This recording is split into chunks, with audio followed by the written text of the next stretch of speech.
Welcome to the Commentary Magazine Daily Podcast. Today is Wednesday. Is it Wednesday? It is. Or is it Tuesday? Okay, Wednesday, January 15th, 2025. I am John Podhoretz, the editor of Commentary Magazine. With me, as always, executive editor Abe Greenwald. Hi, Abe. Hi, John. Senior editor Seth Mandel. Hi, Seth. Hi, John. And what matters is that it's almost Friday. It's almost Friday, yes. But by the way, like there is so much news that, you know, it's barely Monday.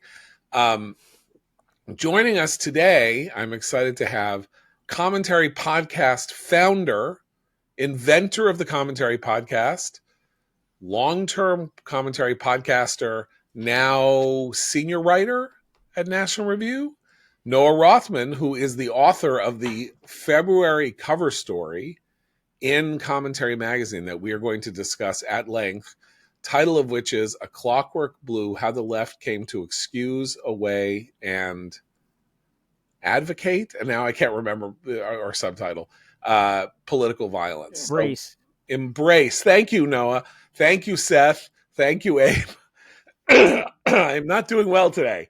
I have a daughter going away for 5 months on her college trip abroad, and so I'm a little discombobulated by the thought I'm not going to see her until mid-May. So, isn't that sad? It is. Anyway. But wait. Yes. Hi, John. Hi. Noah. Welcome back. Everybody loves you. People are always like, where's Noah? Can't you get Noah back? What about Noah?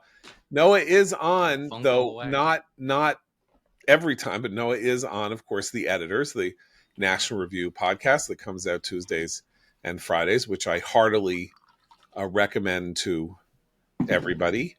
Where he has to do more work in some ways than he ever had to do on this podcast, like preparing. You have to pick a thing where a light item, and you have to talk about a piece that you really like from National Review.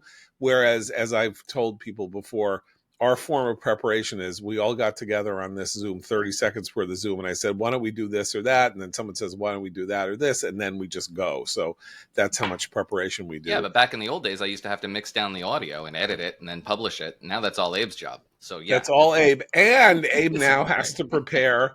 Abe also has to prepare the YouTube video. And just to let you know, we are on YouTube now every day. Commentary podcast goes up around 1 p.m. every day.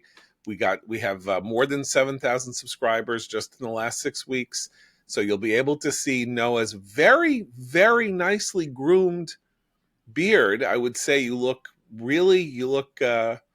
almost, I don't know what to say, like a mountain man who has gone into Kansas City to find himself his bride. That's how good you look. You've taken your bath of the year. You got a haircut. I know Broadway enough to know that that's a musical cue. Yes, for everything's up to date in Kansas City. Okay. How are things in Glockamora, Noah? Glockamora, that is a terrible show, by the way. Wait, that's either Brigadoon or Finian's Rainbow. I can't remember which, but they're both horrible. Anyway, whereas everything's up to date in Kansas City is, of course, Oklahoma, which is the landmark breakthrough show. Now we're just off in the ether, Noah and I being theater kids, like old theater kids, like dreaming of the days in which we were trotting the boards in our high school. It's like Ariana Grande and Cynthia Erivo over here.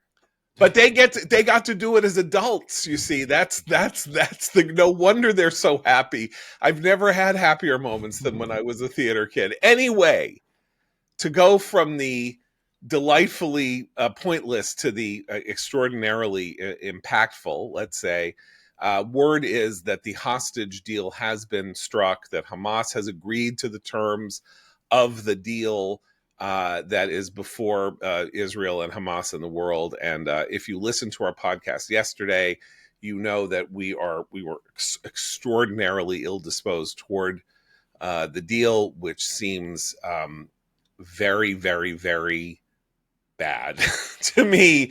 And I don't want to sort of go back and rehearse everything that I said yesterday, but the key point here is that the Israelis have agreed to a deal in which 33 of the 98 known hostages and hostage bodies that are in Hamas captivity, 33 of them will come out, but they're going to come out in 40 over the course of 6 weeks, 42 days, and only 6 or 7 are going to be out in the next week or the first 16 days, supposedly including, may God have kindness on them, the Bebus, the 2 Bebus kids.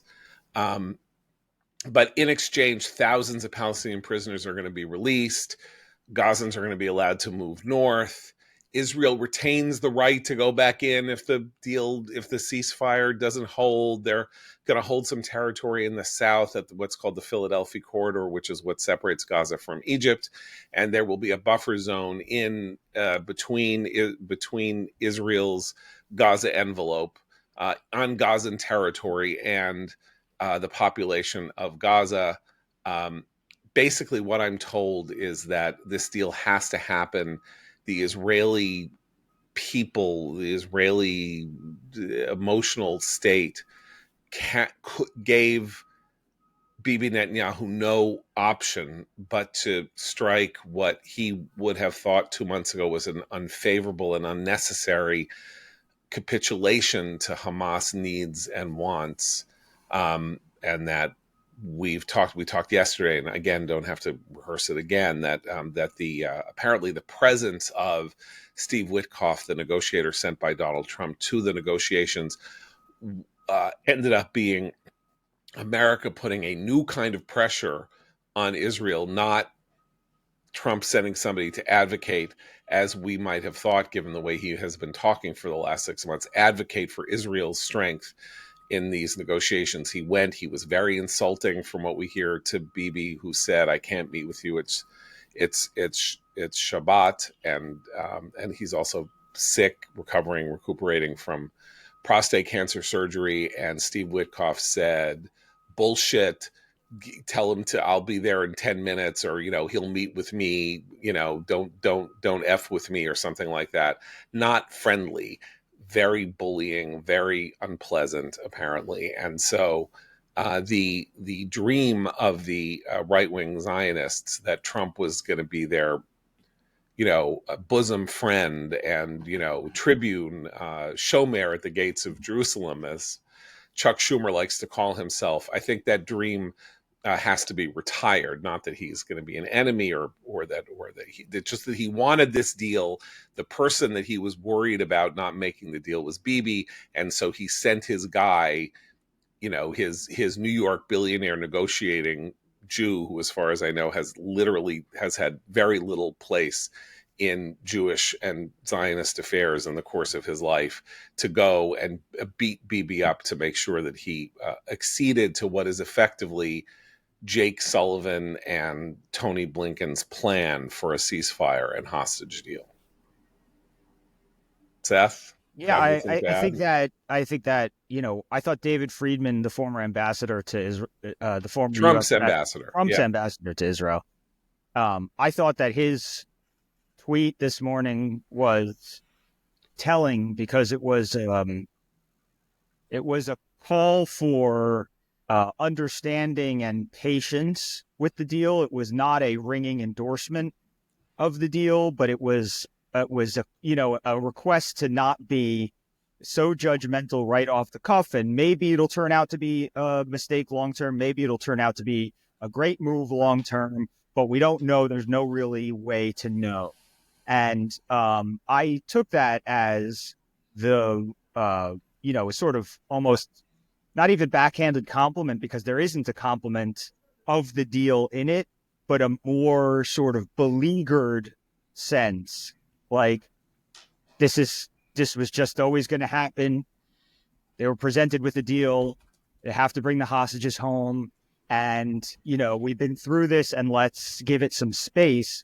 Rather than when he was ambassador, I think he was a bit more dogged and determined in his statements on whether something was good or bad, and he was actually known for, kind of being a straight shooter. And I know that he doesn't want to backseat drive not his successor, but another envoy. But I just think that you can tell the mood by the supporters, by the people who are trying to calm the nerves over this deal, that it's not really selling it as much as it's just kind of saying, have some Rahmanis almost. The Israeli Rachmanis is people, mercy. Rachmanis right? is Yiddish for mercy.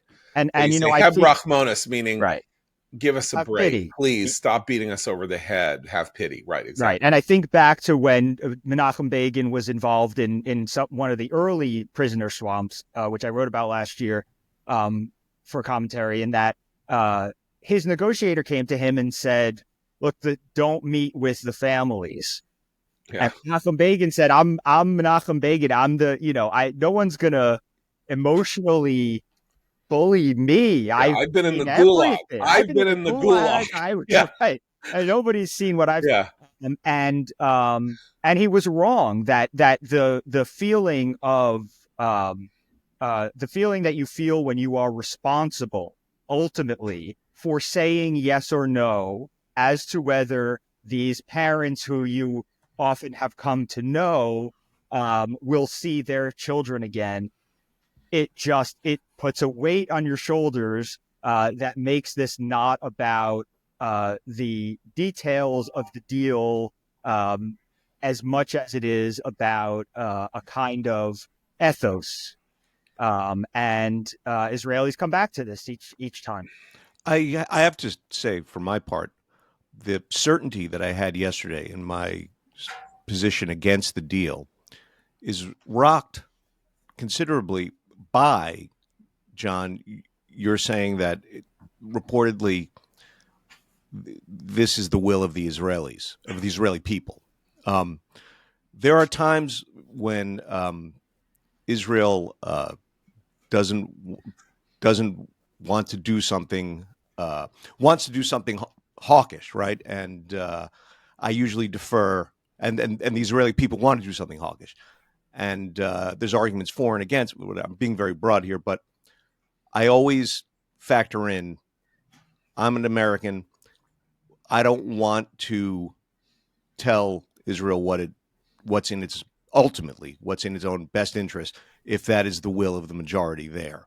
So Well, that's and look, Bibi Netanyahu is the best politician in Israel's history. He is the politician with the greatest feel for where the boundaries and borderlines are in actual Israeli politics in terms of the body politic. If he has come to the moment at which he thinks that there was no other choice but to make this deal, not only do the Israeli people have but that we need to take some wisdom from the fact that he went there. And one of the things that we heard or people were saying in the last 48 hours is this could be very injurious to his coalition, that his two most right-wing members of his coalition, Bezalel Smotrich and Itamar Ben-Gvir, would pull out. Last night, Smotrich if explicitly would not say that he would pull out of the coalition if the deal were struck, meaning he's feeling it. If he's feeling it, then you really have what amounts to a national consensus from the right to the left. That does not, however, excuse the question, or it begs the question of whether the deal is good or not. Whether the deal is politically necessary or impossible not to agree to is one thing. It can be bad for Israel, even though in Israel it is seen as necessary, and it could be emotionally really bad for Israel because there is many a slip between cup and lip here. Like, they're only letting a few out. They've got 6 weeks to let out a third of them, at which point there will be another negotiation. What is it going to be like for the families whose family members are not in the early stages, who are not in the early release? Is it going to be better for them, or is it going to be infinitely worse? And how is the national spirit going to handle the next 6 to 9 to 10 weeks of anxiety about whether or not this deal will actually be completed and that the hostages will be will be brought home. Well, isn't that the thing? I mean, this is what I think I'm going to be writing on a little bit today. We should say that our friend Lahav Harkov, senior correspondent with Jewish Insider, reports from Netanyahu's office, quote, contrary to reports, the Hamas terrorist organization has yet to give its response to the deal.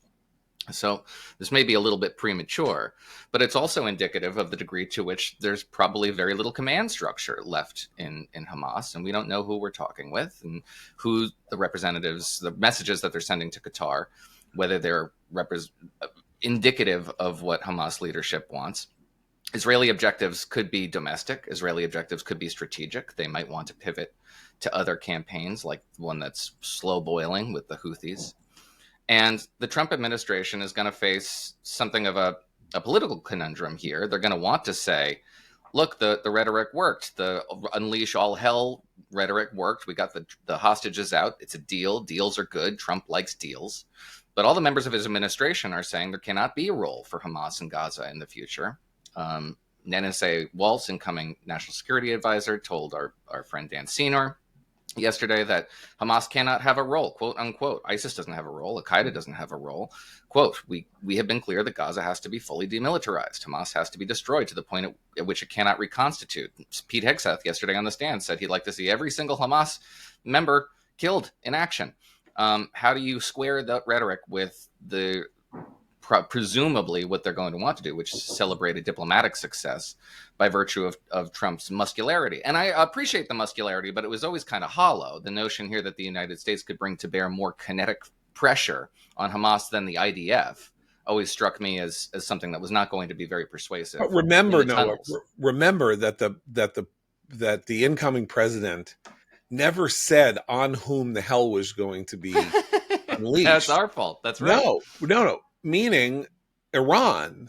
Well, that's the other thing. The clear idea was if hell was going to be unleashed in a way that we've never seen before, that wasn't going to be beating the hell out of whatever remnant of Hamas is in the tunnels, unless it meant that we were going to drop bunker busters on Rafah and on the Netzarim corridor. That's also a possibility. But otherwise...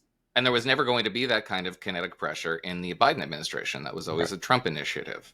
Right. So, but they set themselves up for having to meet this deadline, which was pre-inauguration. That was their timeline. So, two possibilities. There's a parallel here also with, I think, what Trump has in the past and Republicans in the past have said, don't give troop withdrawal deadlines. The January 20th deadline for the deal reminds me a bit of that, whereas the idea that you just say, look, it's got to be done by this day, is telegraphing your moves without seeing the other side's moves ahead of time. It's something that Republicans are usually pretty wary of. This time, we're very much willing to give it a shot, and we'll see what they feel about the result. So there are two, from our perspective, hopeful, from some non-conservative, non-Zionist foreign policy regular perspectives, catastrophic. There are two hopeful possibilities, which people have been emailing and texting me, which is what if there's some kind of quid pro quo that after Witkoff yelled at Bibi, he said, I'm giving you a green light to go at Iran. Or not only am I giving you a green light to go at Iran, but we're going to participate. We're going to help you if you strike this deal, because this is the deal Trump wants. He wants to be able to announce that he did something to get the hostages home. And then we're going to go together. We're going to go and destroy Iran's nuclear program and maybe its oil export capacity. That is a hope. There is no evidence whatsoever that is on the table, that deal has been discussed. Now, maybe friends of ours who are more privy to internal conversations are more believe this more. I'm going to hear more about that today. But that's one thing that people have been retailing to each other. It's like he's not giving the Israelis nothing. The big cheese is coming. I think there's a problem with that, which is if they really hit Iran hard, the rest of the hostages are never coming home. I mean, the one thing that Iran has the capacity to do is to tell Hamas to kill the rest of the hostages. I think Iran has basically, by making this deal, if you assume that the deal is ultimately with Iran, has frozen Israel and the United States in place for at least 6 weeks, if not through the phase 2 or 3, because you can't guarantee the continuation of the hostage release if you actually do pull the final trigger on Iran. So Yeah, that's what I I would don't. think. And also, I just want to say that in my experience, I think when these secret quid pro quos happen, um, they usually only come to light after the fact, and we go, "Oh, Yeah, this was what was going on." yeah, When we predict it beforehand, it's all wishful or conspiratorial or right, paranoid thinking. right, And also it's kind of like you know, that it's not a great commentary on the deal itself because it's being sold with, well, there's got to be something. There's got to be a side deal, right? And that's so that tells you that, if the deal can't if the deal can't be sold on its own, I won't say stand, if the deal can't be sold on its own by the people selling the deal, there's a problem with the deal that presents automatically, whether or not you trust that the side deal right. eventually come through. Because what you're doing is, this is a democracy. People are going to be voting on things related to this and the politics around it, and the people want to be informed. And this is what they're being told is the agreement, and this is what they're expecting. And so there's a sort of, disconnect too. But again, like, I think if the Israeli people do want this in large measure, that's what matters here. If they're trying to sell us on the deal, that's very nice. It's very flattering. People like us, hawks like us, or Ben Shapiro, or David Friedman, who very pointedly is not did not go with Steve Witkoff, even though he was the chief, really the chief diplomat, along with Jared Kushner, for, on these matters for the last 4 years, or the 4 years of the Trump administration. So you would think that they would have brought him along. They didn't want him along because they didn't want that voice at the table. Obviously, they wanted you're going to make this deal, or I'm going to take out your liver as well as your prostate, which apparently is what Steve Witkoff basically said to Bibi.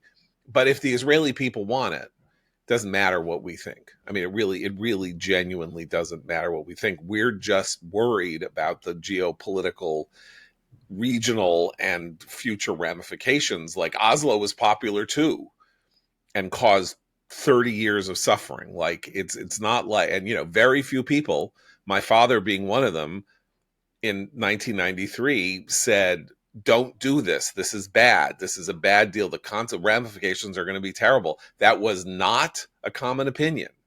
That was a very much a wildly minority opinion in the Jewish world, among foreign policy thinkers, among everything. It was like, you got to try, you got to give it a shot, you got to see what happens. And the results were calamitous. So it's not like a deal is necessarily good. It's what the deal, what results from the deal. If the hostages can be gotten out in 6 weeks, if Hamas remains destroyed, and if the circumstances surrounding the Iranian nuclear program remain something that is it's an open possibility that they can still be destroyed, then the deal will have been worth it. If for Bibi staying in power, his coalition staying in power, that was necessary for this purpose, then it will have been worth it. We just don't know where it is 3 years from now. Will Hamas really be dead, or can it be reconstituted? I note that yesterday, in a really astonishing statement that totally contradicted what he said 3 weeks earlier, outgoing Secretary of State Antony Blinken said that America assesses that Hamas has recruited as many followers as have been killed during the Gaza war. Well, that's not what he said 3 weeks ago. He said Hamas is destroyed as a military operation. So suddenly Hamas has recruited 15,000, 20,000 people. Now, maybe they have handed someone a bag of food that they stole from the crossing, from the Kerem Shalom crossing, and said, here's a bag of food, sign this piece of paper that says you are now a member of Hamas, and people did it to get the bag of food. That doesn't mean they're going to fight for Hamas. That doesn't mean that they're like trained to go into the tunnels and then climb into Israel and kill people on kibbutzim. Like, that was a 10-year project. That doesn't mean that there's real Hamas. It could just mean these kind of fake numbers. But If that is actually the case, then obviously the deal is horrible beyond belief, because you're going to let out seasoned Hamas people back into Gaza or wherever in this prisoner swap, who will then be in a place to train all of these new recruits. Now, I don't believe that. I don't believe that those recruits exist. I don't know why Blinken said it if he said the other 3 weeks ago, but I think we've learned enough to know that his word is it's not that it's bad or that he's a liar. It's like his word is insubstantial. It's immaterial. Flimsy. It evanesces the minute that he says something. So, but it is very striking nonetheless. Okay, let's move on to yesterday's hearing. The Senate, I can't remember which committee it is. It's not Foreign Affairs. House Armed Services. House, no, was it House? Senate Armed Services. Senate Armed Services Committee for Pete Hegseth, the nominee for Secretary of Defense. I no longer basically have to say nominee. Clearly, he's gonna win a 53-47, maybe 52-48 vote. If this one newly minted senator from Utah, Mr. Curtis, continues to say he's going to vote against him, apparently because of alcohol, which is, an interesting return to old Utah politics. If he votes against Hegseth for drinking, I gather a lot of Democrats are going to vote against Hegseth for drinking, which is fun for the party that has basically made our cities now basically marijuana dens. So thanks very much for opposing the idea that Pete Hegseth drinks when like I can't walk down the block in New York without my clothing stinking of marijuana smell. Nonetheless, not to be ad hominem, but to move on, Hegseth basically sat there, got yelled at, particularly by 4 female senators, and came out not only unscathed, but I think basically it was a jujitsu boomerang effect. Like, he looked way better at the end of the day than he looked at the beginning of the day. And having Kirsten Gillibrand say to him, "That's just what you say about women is just mean." Like, don't we want a mean Secretary of Defense? I'm sorry, maybe you shouldn't be mean toward women. I understand that, or, but the women in combat, however you want to slice it. And she's a veteran, so she has some rights to say things. But like, calling the head of the American military mean is not exactly the worst thing you could say about him. Wimpy would be more interested in DEI than in military readiness. From my lights, that's worse to say about a Secretary of Defense nominee than to say that he's being mean because he is worried that women in combat are not, is a bad idea. It's a bad idea sociologically, whatever it is that he said. And I've read his book, so I know what he said, but I'm not going to go into it anyway. Well, what he said yesterday, I think he acquitted himself well on this point.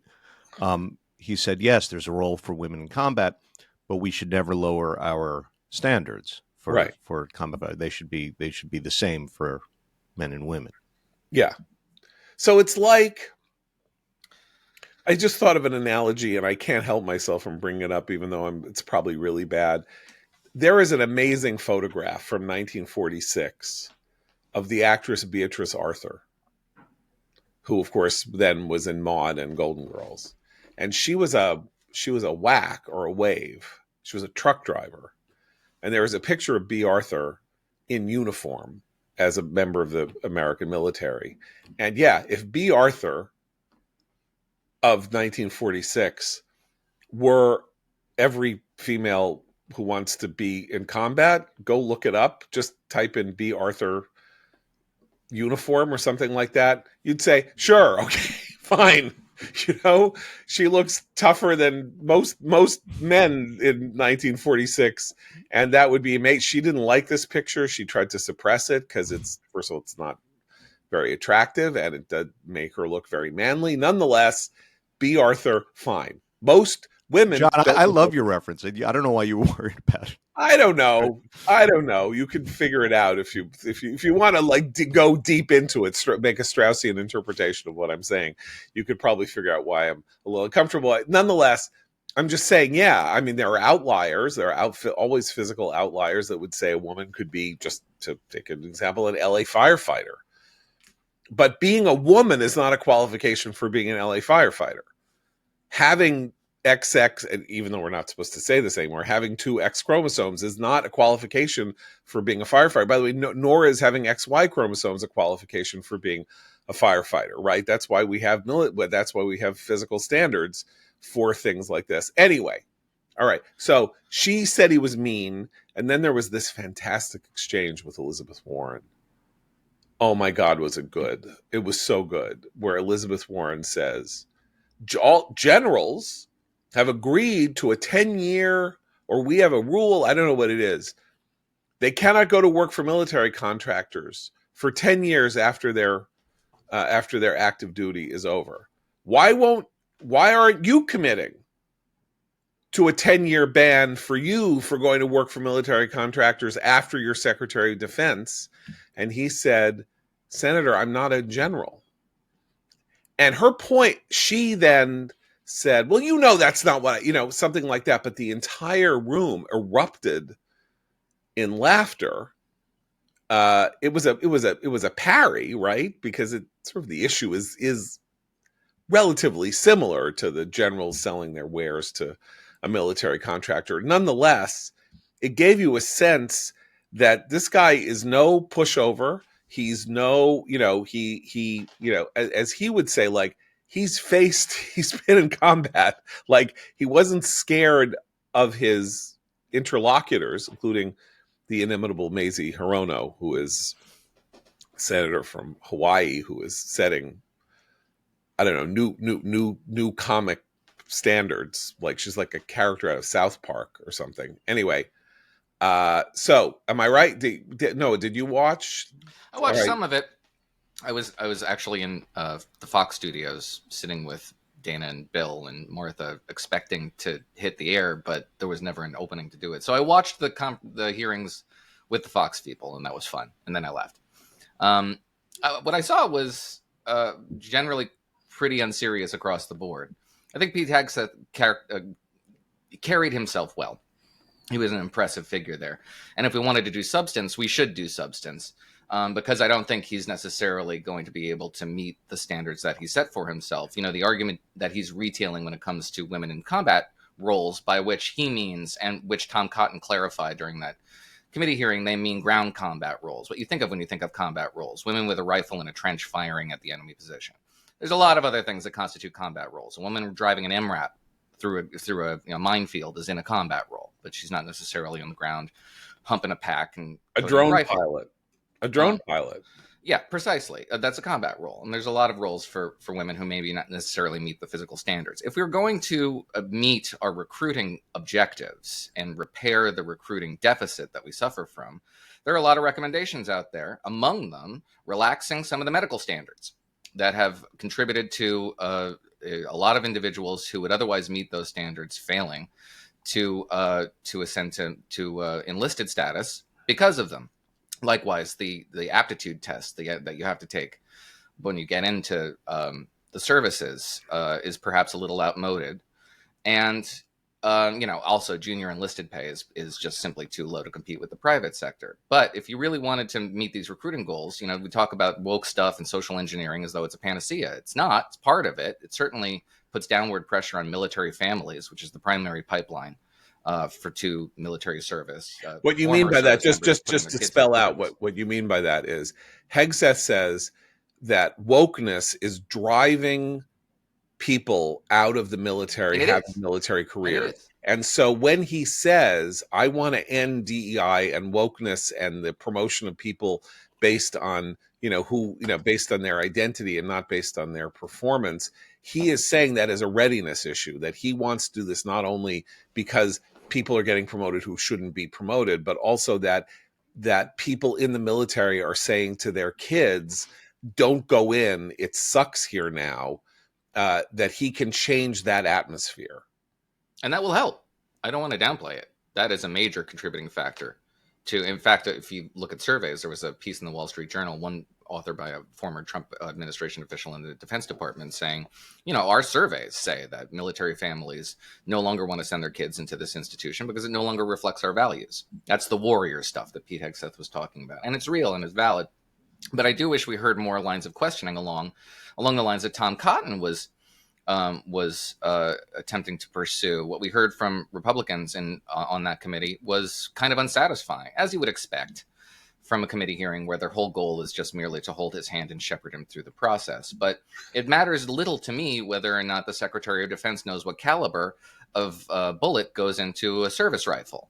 That really has very little bearing on the logistical role that he will be serving, which was Senator Sheehy's line of questioning. Likewise, Oklahoma Senator Mark Wayne Mullen attempting to suggest that it was A-OK that Pete Hegseth has multiple allegations of severe drunkenness, not having a glass of wine after work, but severe drunkenness in professional settings. And his argument in favor of being dismissive of that allegation was, look, a lot of these senators are drunk at night too when they're in the well of the Senate, as though that is anything other than a non sequitur. Like, what is the conclusion I'm supposed to draw here? Is that good? Is that okay? The last defense secretary nominee to be rejected, John Tower, in 1989, who was a sitting senator in the United States Senate and was undone by a Democratic Senate, not by a Republican Senate. Ranking member Jack Reed said, to correct the record, when I forget who a Republican said, no senator would go through this process. Yeah, and he said John Tower went through it. Yeah. Right, but John Tower, I can't remember who it was. It was like, maybe it was Phil Graham, somebody like that said, you're all drunk. We're all drunk when we vote. So you can't attack John Tower for being drunk. That's not why John Tower was voted down. And the point is, it's disingenuous.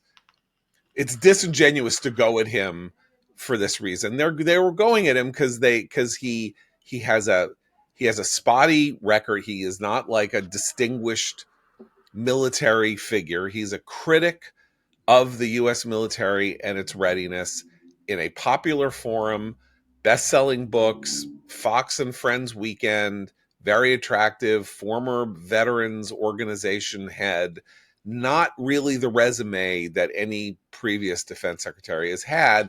And, deep skepticism about him by the Wall Street Journal editorial page, very harsh piece about him on National Review's website by John Fund, I think that dropped Sunday night about how his background check came out too late, and people are very skeptical. John seems to have gotten that wrong, since he said Joni Ernst of Iowa, another veteran, was going to vote against him, and she announced in the middle of the hearing that she was going to vote for him, or put out a statement that she was going to vote for him. I think what's more important than this, and let's sort of pull back here, is once Trump started flooding the zone with the nominees, whenever that was, late November, right? And we got Hegseth, we got Gabbard, we got Gates, we got Kash Patel, we got RFK, mostly we got RFK, and all of that. There was this, well, look, somebody's going to go. A couple of these people are going to go down. He's just doing MAGA a favor. A couple of these guys are going to go down. He's just serving the interest. It's not going to happen.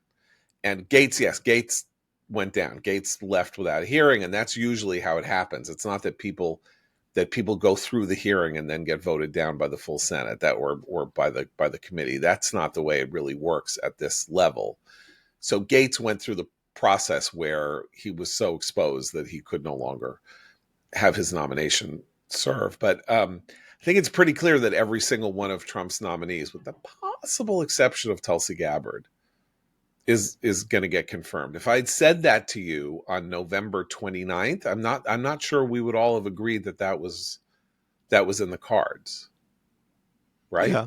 I mean, I just don't want to predict yet. Is my reticence here. I'm on your. I take your point, and I'm mostly with you, but I just don't want to predict. Well, there was a moment when Hegseth looked like he was going down. Yeah, and that moment passed, and that's why he's not going down, because the moment passed. Well, but there was legitimately a moment where we were thinking, like, all right, people are floating names. Yeah. By the end of this week, we will probably have to discuss the qualifications of those names in more And detail. then what happened? What happened? Once again, the media did it to the jujitsu of the left did it to themselves. What saved Hegseth? The interview with his mother, Oh, I where don't. somebody released the email from his mother saying, "I really hate the way you're treating your wife. You're disgusting. How dare you?" And then his mother came out and said, "I was very upset. An hour later, I apologized to him. And why? How did you get my email?" And right then, just like the Trump raid, just like this happens, they go too far. They push the wrong button. They think they've got the coup de grace, or they've got the dagger that's going to take out Caesar. And it has exactly the opposite effect. Every Republican in the Senate who wasn't already was like, okay, that's it. They'll say anything and do anything. I don't think And that's it. I oh, don't really? think that's Okay. it. I think the Okay. timeline you have is wrong. I think that happened after an organic pressure campaign emerged on the right, which equated Pete Hegseth with Brett Kavanaugh, and everybody's office was flooded with calls. Everybody's Twitters was filled with attacks. Everybody was threatened with primary campaigns from people very close to Donald Trump with his ear, and they caved. And that a confrontation with it Republicans caved. caved, and that confrontation with their own cowardice manifests down the line. They're not going to kill Pete Hegseth. They've bowed to that pressure, but Okay. they resent the degree to which they were pushed into it, and you'll see that resentment manifest elsewhere. Okay. I'm not denying your account of this, but I'm saying that whatever heart was still in it. In other words, like, well, Joni Ernst and Susan Collins aren't going to be swayed by this. They have their own independent standing, and Joni, you can't primary Joni Ernst, a 17-year veteran, if she says, "I'm sorry, but as a 17-year veteran, I can't countenance this guy being my commit." If he were the guy who was running the Pentagon when I was there, I would be very upset.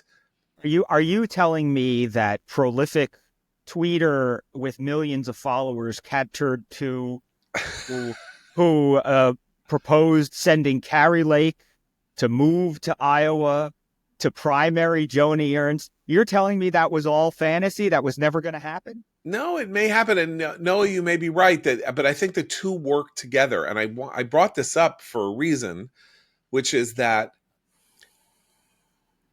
the politics of the last 2 months have been just horrible for Democrats and liberals. Like, it's crazy how badly things are going for them. I mean, it's not like they were blown out in this election. Harris lost by 1.5 points. The House, basically, the Republicans are hanging on. The GOP lost seats. GOP lost seats in the House. Granted, gained seats in the Senate, but it lost seats in the House. It's not like 1980 when they were blown out of the water. Reagan won 40 states and 12 Republicans won Senate election.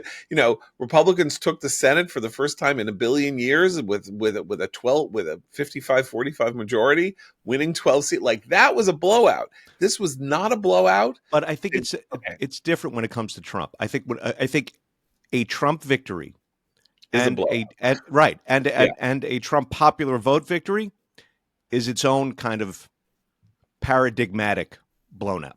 And they're also getting, the sort of what our friend Ala Pundit used to call the day of recriminations after GOP losses, right? Where there would be the finger pointing. And the Democrats are getting that from their own side in a way that I don't think that they, in 2016, I felt like the Democrats were a bit more united in that they were cheated, or it was, whatever. Russia installed their president, whatever. Everybody was out in the streets and we just got to fight the fascists and blah, blah, blah. But now the discourse among Democrats is, man, you guys in the campaign offices, right, and the higher reaches, you guys don't know what you're doing, and you don't know how to talk to normal people who think that, you're like some robotic,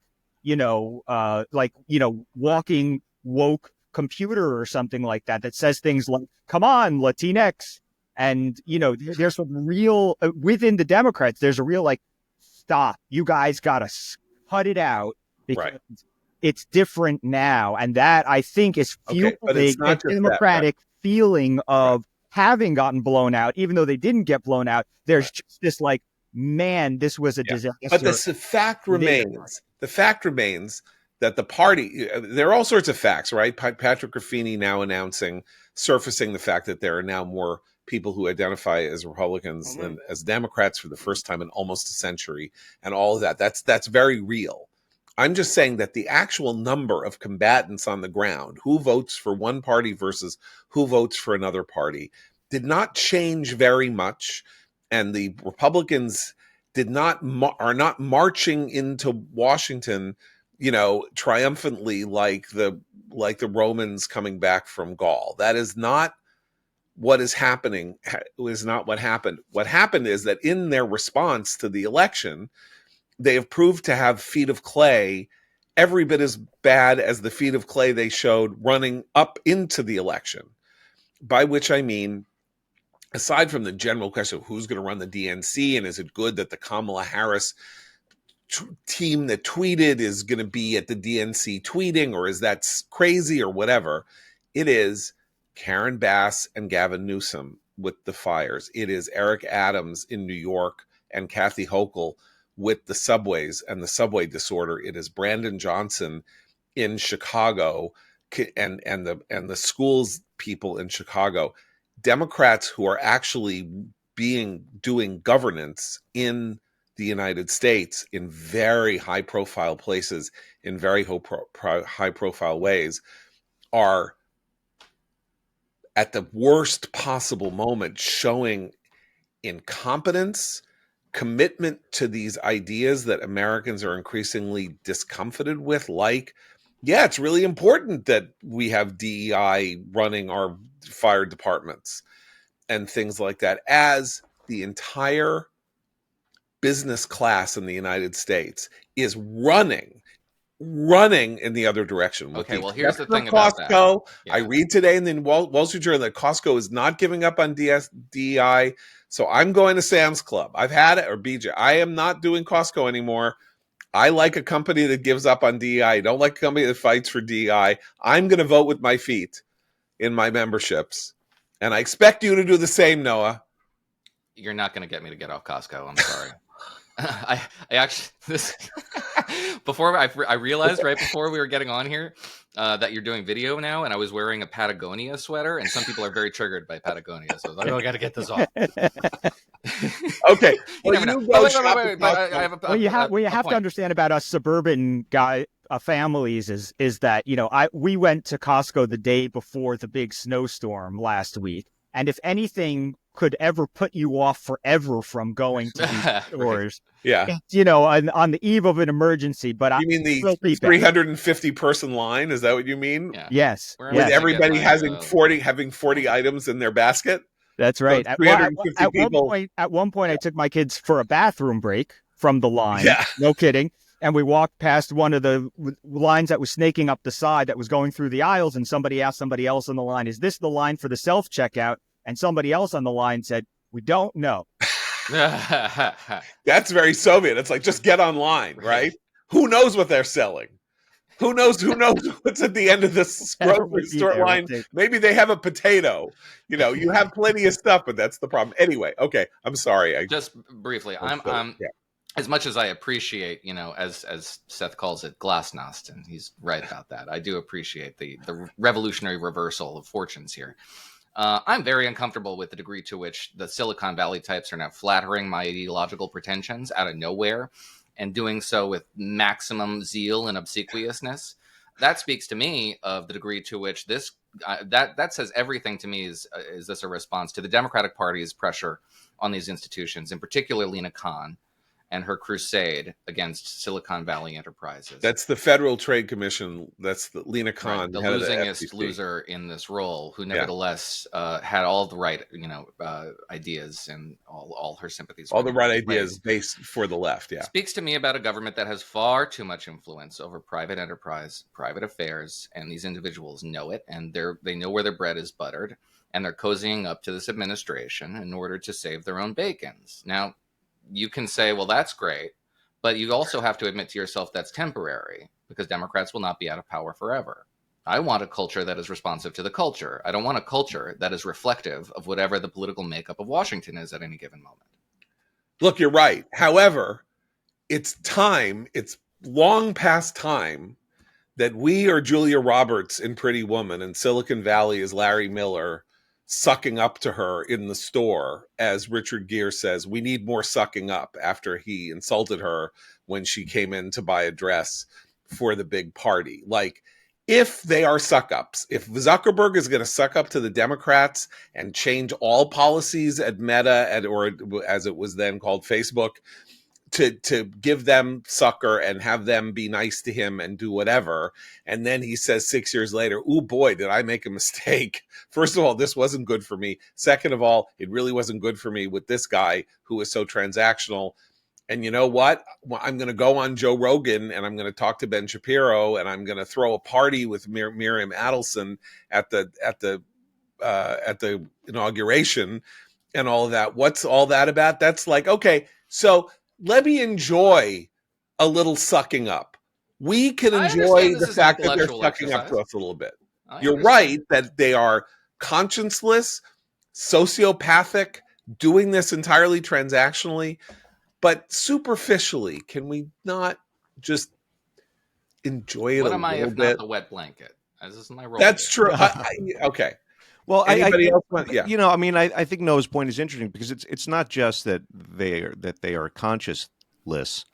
Um, there's the problem that the line between mammoth industry, or particularly uh, uh, the digital world and Silicon Valley, the line between that and government has become very, very blurry on both sides. When you have the Biden administration hoping or trying to work hand in glove with, and in some cases succeeding with online platforms to um, withhold information from the public, and then you have on the other side Elon and the first buddy of Donald Trump, you know, trying to and hoping to dictate policy about bills. Um, this is not on a much larger level. This is very, very bad. There's no question that it's bad. There's no question that we're in this kind of weird return to the Gilded Age, some weird return where where big business and government are going hand in glove, and we have regulatory issues and all kinds of things that they're trying to make sure go their We're going to way. fund the On the other government hand, through tariffs, and we're going to break up the sclerotic European empires with force. We're going right back to the 18th century. total 19th 19th century. century. But 19th yes, century. you're right. And so I'm not denying, and I'm not denying any of that. I'm just saying, in the most superficial way, I am hereby granting permission to the Commentary Magazine podcast audience to enjoy the humbling of Mark Zuckerberg and others, until such time as once again we get data that his company is destroying our children, at which point we are going to have to start reintroducing the idea of limiting their reach before our society is destroyed. But there's only like 5 days till the inauguration, so we can enjoy it until then, and then the fight begins after that. We should Noah, say we can only have this conversation because Christine is not on today, where we can go around and say, let them suck up, let the tech companies suck up to us. I think she would agree. I think she would agree that 5 days of sucking up is fine. This is a generational challenge that is being posed by the extinction of experience. So you can't get rid of it in one day. But all right, Noah Rothman, author of A Clockwork Blue, our mammoth cover story. It is an extraordinarily authoritative and comprehensive account of the last 25 years of American public life through the prism of a slow and then accelerating apologia to actual advocacy, to bathing in political violence as a means of change or revolutionary force on the part of not only the left, the hard left, which has always had this temptation, but mainstream liberals. And you begin in the present and then go back to the past, and you begin with what? Well, December. I like to think of myself as pretty even-keeled and dispassionate in general when it comes to the news and my job. But the display to which we were privy from progressives, the media outlets that take their cues from progressives, and then lastly, the Democratic politicians who glom on to progressive causes in order to burnish their own, all of whom rallied around or convinced themselves of the virtue of the killing of United Healthcare CEO Brian Thompson. And I outline what that reaction was and how repulsive it was. And also sort of a thesis that the Democrats who eventually attached themselves to it and said, well, this was a commentary on the state of American healthcare and just commercial relationships broadly, and then also everything else that's broken in society, in American society. The indictment sprawled that it was really that the killing had given them some permission structure to indulge denialism that they felt on election night, that it was just a little too gauche to express by virtue of their own humiliation at the hands of voters with the elevation of Trump. As Abe said, it was a paradigmatic defeat. But that, to me, was redolent of the reaction that we have seen, some of it historical revisionism, much of it live within in the timeline that these events are happening as they're happening. That Democrats and progressive activists in particular, and then up to and including some of the parties most leading lights, have been very comfortable with the romance of political violence and have abstracted it out. Let's talk about the but here, and then we can go into Sure. the pat, which is that you, in a really powerful passage, you cite major American political figures on the left, meaning Bernie Sanders, Elizabeth Warren, AOC, is it Chris Murphy? Chris of Murphy, Connecticut? Okay. Yeah, Elizabeth Warren. Saying, of course, political violence is abhorrent. And then you point out, quoting, every single one of them then begins the second sentence with the word but. And we all know that But the preposition is a perfunctory exercise. It just reveals how perfunctory the previous whatever sentiment was expressed before it. Yeah. Now erase that sentence that I just spoke, because the words that follow are the important words. Yeah. So but they there's a yawp of everyone hates other health. It's like baseball. It's like baseball signals. Baseball. The third baseman gives the sign.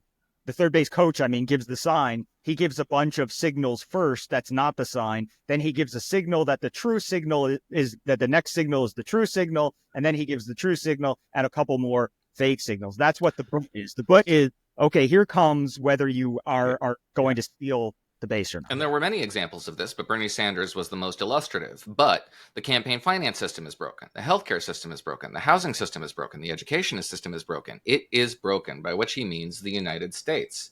And then he's attempting to connect these perennial laments with a cold-blooded murder, as though it somehow advances the cause. And I think in his mind, it does. Right. So that is the current state of play among leading political thinkers.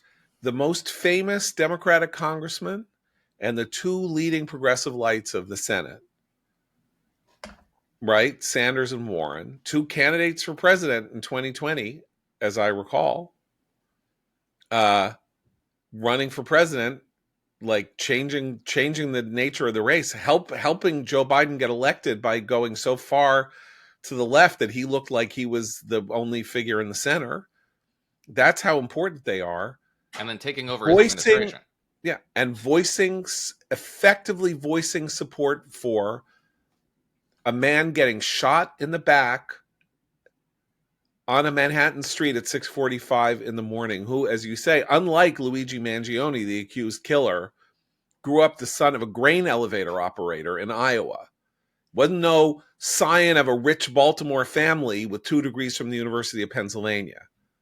He was somebody who lived the American dream, fought his way up to the C-suite, right? So that's the actual story of what happened between two people on a New York City street, and then you turn it into this symbolic pageant, this, passion play, and that could only have happened, and I think this is the meat and heart of the piece, as a kind of culmination, as I say, of a quarter century of slow and then accelerating ideas on the left about how street action is noble and blessed and an expression of the sort of Rousseauian popular will. So you start with what the left has now come to call the battle in Seattle in 1999.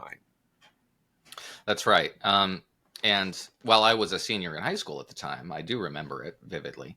And I remember the reaction vividly, and it's captured in accounts from the period in the New York Times and the Wall Street Journal and others that I was reading in the archives about pretty much a universal revulsion of what we saw in the streets there, a very effective street action by a variety of a coalition of left-wing thugs and agitators. And when they were subdued, and they were subdued violently by the National Guard, citywide curfew, 50-block radius around the meeting place, which the meeting was nevertheless scuttled by this. But there was frustration and hostility with the anti-WTO protests among Democrats. And in the intervening decades, the events have been subject to a lot of historical revisionism by progressive activists who attribute it to anti-capitalist action, which has a very powerful and seductive valence to progressive activists. And those who are doing the retroactive conditioning on this also note, because that was the ideological project at the time they were doing this revisionism, that 1999 was a direct antecedent to Occupy Wall Street, the Occupy Wall Street movement, which, as we know, there was an intervention, a break of street action after 9/11, but the sentiments that revived it followed the 2008 collapse of the mortgage market. And we saw when Occupy spontaneously erupted, and it was an organic phenomenon.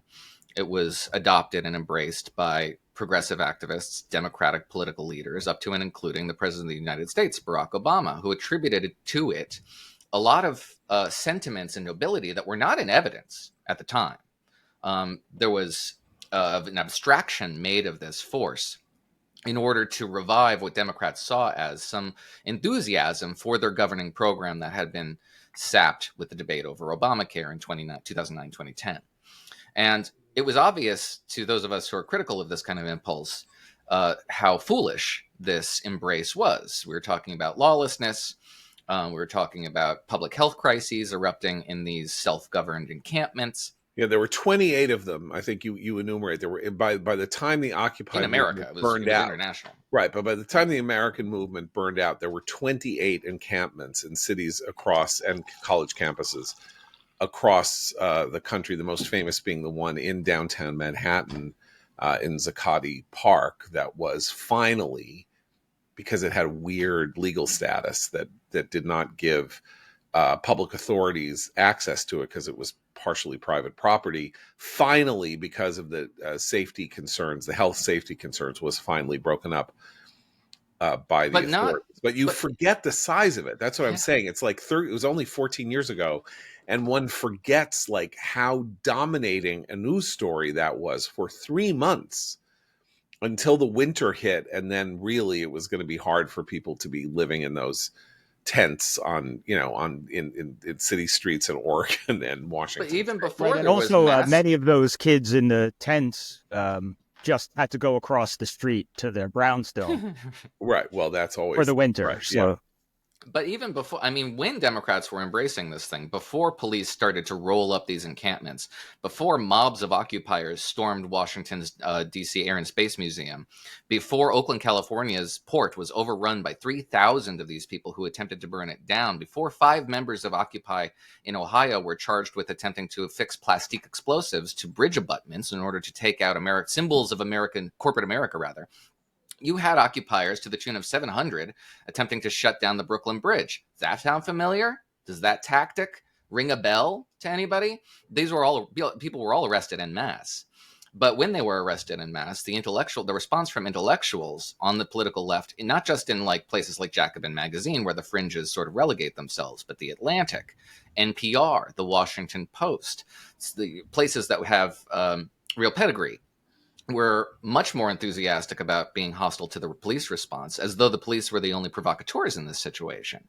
Occupy, and the way they talked about Occupy was that it couldn't possibly be violent. They talked about it as though it was nonviolent resistance. They used these shibboleths that belonged to another age, another time, to describe Occupy that didn't describe the events they were witnessing before them. I think they were, and I submit that they were fooling themselves, because in their minds, Occupy could not be violent because street violence was wrong, prima facie wrong, and Occupy was right. Therefore, we couldn't assign violence to this movement. And subsequently, in the years that followed, if this was tribute vice paid to virtue, these intellectuals would learn to withhold that tribute. Right, and that's really the second half of the piece, and we're not going to have time to sort of go into that. But basically, we're talking about Ferguson, Missouri, the rise of Black Lives Matter, the rise of the anti-Trump resistance in places like Chicago and San Jose, California, where people forget, though Trump was the one who was calling on, people beating up people at rallies, it was actually leftist anti-Trump protesters and agitators who were practicing violence on people standing in lines at Trump rallies and things like that. And then, of course, 2020. The glorification you skipped over the glorification of Antifa, a national conversation over whether it was appropriate or even funny to mete out physical violence to people with whom you disagree with, as long as you deem them Nazis, whether or not that's a proper descriptor. And then into the 2020 and violence. Then into 2020 and onward. So, yeah. And one thing I just want to say, culminating in the pro-Hamas crowd and the violence on campuses and everywhere else. And there is a through line of anti-Semitism through virtually all of it. The Women's March, Black Lives Matter, obviously the pro-Hamas. Occupy was riddled with anti-Semitism. Yeah. Right. Anyway, go back to the Bolsheviks, honestly. I'm glad you brought that up. It usually does go back to the Bolsheviks. That was the other thing that really jumped out at me from this piece, which is excellent, which was when you talk about recent things, you talked about the bombing of or attacks on pro-life pregnancy crisis centers and things like that, and you had got to understand where they're coming from, Seth. You had defenders say, well, here's the quote that you put, medical imperialism will not face a passive enemy. And what that reminded me was that the way things are going to turn violent, politics are going to turn violent in America, is when you hear academies preceding it. It's like academia, references to academic concepts and debates, they're like the warning sign, right? Like when she said, when you use the word medical imperialism, it does what you said before, which is like violence can't be wrong in this situation. That's insightful. And therefore, Yeah. And of course, you don't really go into this, but the defense, I mean, you do a little bit, but the defense of action on campus after October 7th was accompanied by actual defense and support for massive a pogrom that killed 1,200 people and wounded 3,500 on October 7th. The thrill, the exhilaration, the images supporting the hang gliders that came in from Gaza to kill Jews in Israel, all of that campus-based, right? So that's the intelligentsia that you're talking about. And Noah, you say, goes back to the Bolsheviks, in our brilliant piece that we published a couple months ago by Gary Saul Morrison, he would say it goes back to the piece he wrote on Dostoevsky's The Devils, or the Possessed, or the Demons, or whatever name you want to assign that astounding greatest political novel ever written, that this is a deep root of evil in Western culture, and that it predates all of this because it speaks to something black and monstrous in the human soul that when you release it, it's like, oh, it's fine. This guy got shot in the back. Just to go back to it, like he's just a figurehead. He's an example. He's an abstraction. He's not a person with a family that he was murdered. His family was devastated. He's just an object in a story.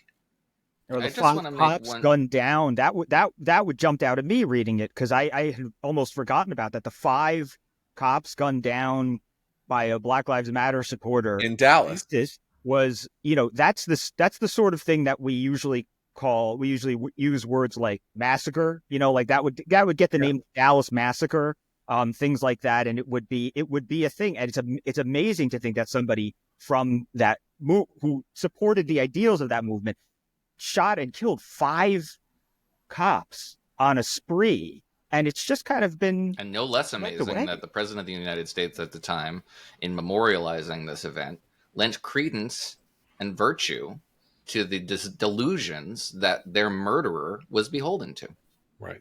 Anyway, I just want to say briefly before we conclude that the narrative is very long. It was 2,000 word longer than it is now when I submitted it. I was very embarrassed by the length of it, but it does attempt to be comprehensive. But one thing it does not do is make account of the right coded violence that we've experienced over the same time period. And very consciously, and I make a note of that, the elision is deliberate because the extent to which American society, law enforcement, media, every institutional apparatus in this country is hypervigilant for right-wing political violence. And when it occurs, we have prolonged discussions, introspective discussions, a lot of finger-pointing and blame in those discussions, but it is not slipped under the rug.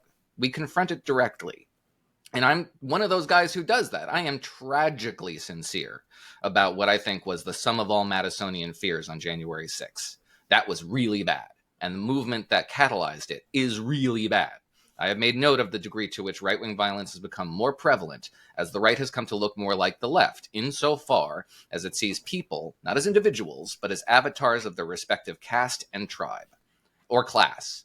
All of that's bad stuff. And that's why I feel that I'm pretty well qualified to make account of left-wing violence because I'm consistent on this. What this is an appeal for consistency. And until we get consistency, we run the risk of running out of luck. One of these days, if that bullet had been 3 millimeters closer to Donald Trump's head, the cycle of vengeance and reprisals and bloodshed that we might have invited might have been inevitable. We've been lucky, but we're not going to be lucky forever. So that is Noah Rothman's extraordinary piece, currently available at commentary.org and will be in your mailbox if you are a Commentary magazine subscriber. Next week sometime, A Clockwork Blue, How the Left Has Come to Excuse Away and Embrace Political Violence. Always thrilling to have Noah's voice back. Dulcet tones back on our airwaves here. And face. And face. Now you can see Noah's. There he is. Now you can see Noah's punim. Beautiful. That's face in Yiddish. Since we keep having to, by the time if you listen to us. That was in Aladdin. Fair enough. That's right. The nice punim there, says Robin Williams. Grandma spoke it around the house. Not a Jew. Robin Williams. Right. But I do think, if you listen to us every day over 365 days when Seth and I get going, you are going to learn 100 words you're going to learn some stuff about Jewish practice. We had to talk about Natilat Yadayim, the washing of the hands, the ritual washing of the hands on the Sabbath this week. So you are basically going to be at graduate level in, particularly in the current academic atmosphere in which no one has to learn anything. You will be at a 401 course if you listen to us for a year on Jewish practice. So congratulations to all we don't have accrediting power, but I think that really could be the case. Noah, as I said, thanks again for being with us. Thanks for the article. Everybody read it.